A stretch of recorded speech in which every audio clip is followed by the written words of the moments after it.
1 Januari 2026, tahun baru. Hadiah tahun baru tak apa? Ibrahim Cawan. Ibrahim stay hospital 2 malam, 30 dan 31 Disember. 1 Januari baru balik rumah. Dan bila dia balik, semua aku ubah. Benda tajam-tajam aku sorok, takut sawan jatuh kena dia.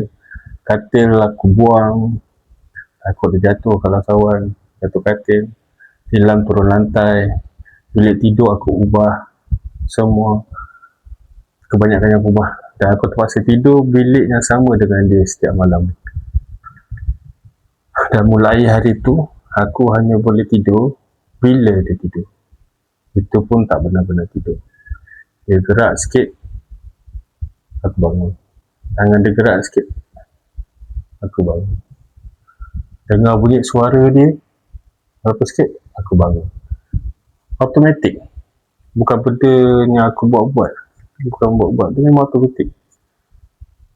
Mungkin sebab aku takut dia sawan. Dan bila dia sawan, rasa nyawa aku hilang lagi.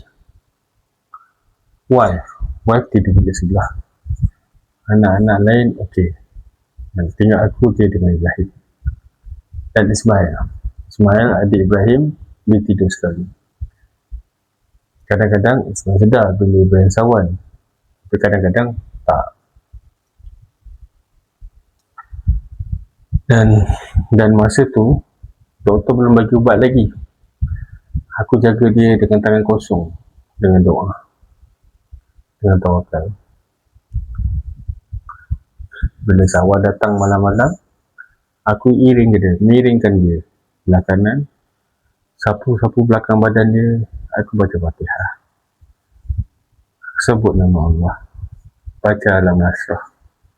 Dan sebelum tidur, biasanya aku bagi minum air zam-zam.